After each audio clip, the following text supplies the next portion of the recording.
Porque hoje ele não... Hoje ele acabou essa contribuição que o senhor fala, deixou de existir. A partir de agora será contribuição individual. E daí ele não paga mais aquele fundo rural, então? Não. Tá bom. Não. Vamos lá. Aí é mais negócio para o agricultor. O período é reduzido de 25 para 15 e são estabelecidas regras voltadas a não deixá-lo ao relento, caso não se regulamente a nova modalidade de contribuição dessegurada do sistema previdenciário. Se isso não ocorrer, passam a se aplicar as mesmas regras previstas para microempreendedores individuais. Quero dizer o seguinte, essa questão aqui de valer os 15 anos é decorrente de que realmente se reconhece que essas pessoas fazem um grande sacrifício para contribuir esses 15 anos. Aprovam-se regras parcialmente em decorrência às emendas 6, 17 e 101. Reputam-se rejeitadas por não observar os paradigmas anteriormente referidos as emendas 12, 29, 41, 58, 59, 86 e 98. Além dos aspectos anteriormente abordados, todos atinentes ao texto original da proposição foram sugeridos pelos nobres pares e rejeitados no que diz respeito aos aspectos propositivos às seguintes inovações relacionadas ou não com o texto original. Supressão de contribuição previdenciária por servidores públicos, inativos e pensionistas, constantes das emendas 15 e 135. Cômputo para aposentadoria de tempo em que o segurado permanecer desempregado, mediante recolhimento para contribuições por meio de transferência dos recursos do seu FGTS, considerando-se como salário de contribuição. Para esse fim, a média dos 12 últimos salários de contribuição antecedentes ao pedido, vinculado pela emenda número 22. Alterações ao regime previdenciário aplicável aos titulares de mandatos efetivos promovidos pela emenda número 24. Criação de um fundo de garantia por tempo de serviço e previdência, FGTPS, proposto pela emenda número 57. Instituição de alíquotas adicionais progressivas para a contribuição do empregador no âmbito do Programa de Integração Social, reivindicada pela emenda 61. Exclusão de magistrados e membros do Ministério Público do alcance das normas jurídicas introduzidas pela PEC, pelo inserido pela emenda 163. Seria despropositado nós tirarmos dessa PEC, tirarmos do alcance dessa PEC, justamente aqueles que têm o salário mais alto. Então, faço questão de ressaltar que essa emenda, mesmo antes desse relatório, eu já havia dito que ela não seria aceita por considerá-la realmente uma emenda fora de qualquer propósito dentro desse debate que estamos realizando aqui. Supressão das alterações promovidas pelo texto em exame no regime de previdência complementar aplicável aos servidores públicos, pretendida pelas emendas 65 e 138. Acréscimo ao texto em análise de regras destinadas a disciplinar a aposentadoria de aeronautas, demanda promovida pelas emendas 75 e 124. Introdução da regra de transição especificamente aplicável a servidores submetidos a condições prejudiciais à saúde, inserida na emenda número 84. Normas voltadas a disciplinar a aposentadoria de servidores públicos aposentados por incapacidade laboral permanente que retornam à vida ativa, apresentados pela emenda 95. Disciplina de aplicação do limite remuneratório aplicável aos servidores públicos, constante da emenda 118. Normas destinadas a disciplinar a intervenção da União nos entes federados, no caso do descumprimento de critérios atuariais e dos regimes previdenciários, proposto pela emenda 150, que também pleiteia a criação de um regime de capitalização individual obrigatório, com o objetivo de garantir uma renda adicional e ao regime geral de previdência social. Submissão da PEC a referendo popular vinculado pela emenda número 160. Por força das regras regimentais, cabe a essa comissão manifestar-se contra a admissibilidade das emendas oferecidas pelos nobres pares, como nenhuma delas agride cláusulas pétreas estabelecidas em termos constitucional e todas se encontram redigidas de forma adequada, vota-se pela admissibilidade da totalidade das proveitosas gestões oferecidas pelos nobres pares. Em razão do exposto, vota-se pela admissibilidade jurídica e legislativa das emendas oferecidas à PEC em exame no mérito pela rejeição das emendas número 4, 5, 6, 7, 14, 15, 16, 20, 21, 22, 27, 28, 30, 31, 33, 34, 38, 42, 43, 45, 46, 50, 57, 51, 61, 63, 65, 67, 68, 69, 75, 79, 82, 83, 84, 85, 87, 88, 90, 92, 95, 100, 102, 118, 124, 135, 138, 150, 157, 160, 163 e 164, pela aprovação parcial das emendas 1, 2, 3, 8, 11, 12, 13, 17, 18, 19, 23, 24, 25, 26, 29, 32, 35, 36, 39, 41, 40, 47, 48, 49, 52, 54, 56, 58, 59, 60, 61, 62, 64, 66, 71, 66, 70, 71, 72, 73, 74, 76, 77, 78, 80, 81, 86, 89, 90, perdão, 89, 90 não, 91, 93, 94, 96, 97, 98, 101, 104, 105, 106, 108, 115, 122, 126, 127, 128, 129, 130, 136, 140, 141, 142, 143, 145, 146, 147, 148 e 151. Pela aprovação das emendas 9, 37, 44, 53 e 55. Pela aprovação da proposta de emenda à Constituição número 287 de 2016, tudo nos termos do substitutivo oferecido em anexo. E passa agora a leitura do substitutivo. Gosto não é fácil, né? Se quiser descansar e voltar na semana que vem, Já tem um acordo, deputado Wefer, nessa direção. Comissão especial destinada a proferir parecer a proposta de emenda constitucional número 287-A de 2016, que altera os artigos 37, 40, 42, 149, 167, 195, 201 e 203 da Constituição, para dispor sobre a Seguridade Social, que estabelece regras de transição e dá outras providências. Substantivo do relator à proposta de emenda à Constituição número 287 de 2016. Altera os artigos 37, 40, 42, 109, 149, 177, 195, 201 e 203 da Constituição para dispor sobre a Seguridade Social. Estabelece regras de transição e dá outras providências. O Congresso Nacional decreta: a Constituição passa a vigorar com as seguintes alterações. Artigo 37, parágrafo 13. O servidor titular de cargo efetivo poderá ser readaptado para exercício de cargo cujas atribuições e responsabilidades sejam compatíveis com a limitação que tenha sofrido em sua capacidade física ou mental, mediante perícia em saúde, enquanto permanecer nesta condição, desde que a habilitação e o nível de escolaridade exigidos para o cargo de destino sejam iguais ou inferiores aos de origem, mantida a remuneração no cargo de origem. Parágrafo 1º. Os servidores abrangidos pelo regime de previdência que trata desse artigo serão aposentados. 2 pontos. 1. Voluntariamente, observados cumulativamente os seguintes requisitos. A. 65 anos de idade se homem e 62 de idade se mulher.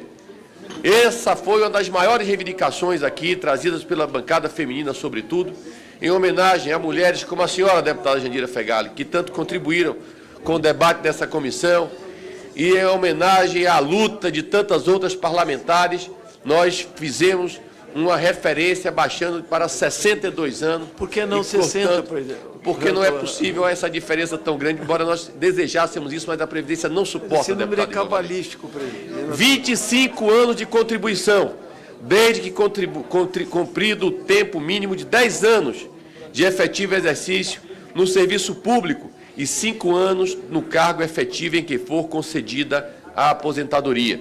Repare-se que hoje é 35 anos, mas baixou-se para 25. 2. Por incapacidade permanente para o trabalho no cargo em que estiver investido, quando insuscetível de readaptação, sendo obrigatória a realização de avaliações periódicas para a verificação da continuidade das condições que ensejaram a concessão da aposentadoria ou, compulsoriamente, aos 75 anos de idade. Compulsoriamente. Parágrafo 2º. Proventos de aposentadoria não poderão ser inferiores ao valor referido no parágrafo 2º do artigo 101 ou superiores ao limite máximo estabelecido para o regime geral de previdência social. Esses dois limites é o salário mínimo no piso, o teto do INSS no teto. Parágrafo 2º. Os proventos das aposentadorias decorrentes do disposto desse artigo terão como referência a média aritmética simples das remunerações dos salários de contribuição, selecionados na forma da lei, utilizados como base para contribuições ao regime da Previdência de que trata este artigo e ao regime geral da Previdência Social. Os proventos de aposentadoria por ocasião da sua concessão corresponderão, na hipótese 1. O primeiro, nas hipóteses do inciso 1, do parágrafo 1º, do artigo 2, e do parágrafo 4º, e do parágrafo 4º-A, e do parágrafo 5º, a 70% da média referida no parágrafo 2º-A, observando-se para as contribuições que excederem o tempo de contribuição mínimo exigido para a concessão do benefício, os seguintes acréscimos até o limite de 100% incidentes sobre a mesma média. A. Do primeiro ao quinto ano, grupo de 12 contribuições adicionais, 1,5%, pontos percentuais por grupo. B. Do sexto ao 10º grupo de 12 contribuições adicionais, 2 pontos percentuais por grupo. 3. A partir do 11º grupo de 12 contribuições adicionais, 2,5, 2 inteiros e 5 décimos pontos percentuais por grupo. Eu faço uma pausa para explicar isso aqui. Havia uma crítica muito grande à proposta inicial do governo, que propunha 51% sobre a média de 100% dos salários e mais 1% ao ano. Isso levaria a que a pessoa só pudesse atingir os 100% da média trabalhando 49 anos. Houve uma reclamação generalizada em relação a isso. Fizemos, portanto, uma nova aritmética. A pessoa pode se aposentar com 70%, com 25, desde que acumule as condições de 65 anos de idade e 25 de contribuição. Veja bem, 70% da média se tiver 65 anos de idade. Estou falando de homens. 65 anos de idade se homens, 62 se mulheres e 20 anos de contribuição. Se essa mulher quiser contribuir, quiser trabalhar um ano a mais, ela receberá 1,5% a mais nessa média e vai para 1,5%. Até o quinto ano adicional, ela receberá, por cada ano, 1,5% a mais. Portanto, aos 30 anos, que é menos do que os 35 de hoje, aos 30 anos, receberá 77,5%. Se a pessoa quiser passar mais 5 anos, claro que não tem que ser os 5, um ano que seja ou 2, receberá 2% a mais por cada ano trabalhado. Portanto, se chegar aos 35, que é a idade de hoje, a pessoa se aposentará com a média de 87,5% dos seus salários, o que é mais do que hoje, 87,5%. E se quiser ainda continuar trabalhando com 40 anos de contribuição, chegará aos 100% da média. Importante dizer que, por exemplo, um jovem que começar a trabalhar hoje, com 25 anos, o que não é uma idade nada precoce, dá tempo da pessoa fazer faculdade e começar a trabalhar depois da faculdade, e trabalhar 40 anos contribuindo, se aposentará com 100% da média. Portanto, há um avanço extraordinário nessa medida que nós tomamos, e isso é inegável. Portanto, vamos continuando. No parágrafo 2º, na hipótese do inciso 2º do parágrafo 1º, a 70% da média referida no parágrafo 2º, aplicando-se os acréscimos de que tratam as alíneas A, B e C do inciso 1 deste parágrafo, se superado o tempo mínimo de contribuição necessário para a aposentadoria voluntária, de que trata o inciso 1º do parágrafo 1º, exceto em caso de incidente em serviço de doença profissional, quando corresponderão a 100% da média referida no parágrafo 2A. 3. Na hipótese do inciso 1º, parágrafo 4º, a 100% da média referida no parágrafo 2A. Na hipótese do inciso 3 e do parágrafo 1º, ao resultado do tempo de contribuição dividido por 25, limitado ao inteiro, multiplicado pelo resultado do cálculo previsto do inciso 1º desse parágrafo, resultado do cálculo, o caso de cumprimento de critérios de acesso para a aposentadoria voluntária que resulte em situação mais favorável. Poderão ser estabelecidos por lei complementar idade mínima e tempo de contribuição distintos dos previstos nesse artigo para a concessão de aposentadoria estritamente em favor dos servidores. 1.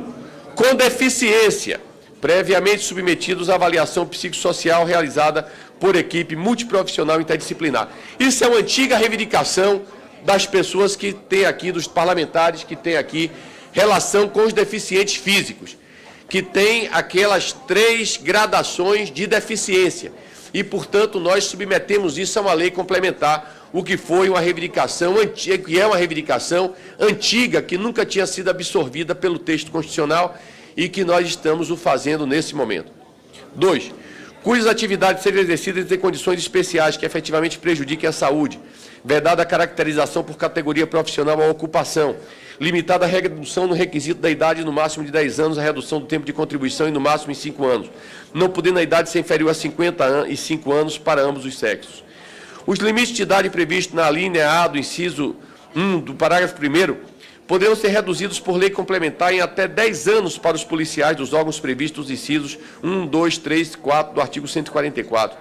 para os agentes penitenciários, desde que comprovados, com pelo menos 25 anos de efetivo exercício da atividade policial ou de agente penitenciário. O professor de ambos os sexos, estamos falando agora aqui de aposentadorias especiais, o professor de ambos os sexos, que comprova exclusivamente tempo de efetivo exercício das funções de magistério, na educação infantil e no ensino fundamental e médio, poderá se aposentar aos 60 anos de idade e 25 anos de contribuição. É vedado o recebimento conjunto sem prejuízo de outras hipóteses previstas em lei. De mais de uma aposentadoria à conta do regime de previdência de que trata esse artigo, ressalvadas as aposentadorias decorrentes de cargos acumuláveis na forma desta Constituição. 2. De mais de uma pensão por morte deixada por cônjuge ou companheiro no âmbito do regime de previdência de que trata esse artigo ou entre e o regime geral de previdência social. 3. De pensão por morte ou de aposentadoria no âmbito do regime de previdência de que trata esse artigo ou entre esse regime e o regime geral de previdência social, cujo valor total supere 2 salários mínimos. Presidente, eu peço licença, Vossa Excelência, apenas por um esclarecimento. Foi aberta a ordem do dia. E agora estão começando as orientações para a votação dos destaques do PLP 343. Sem prejuízo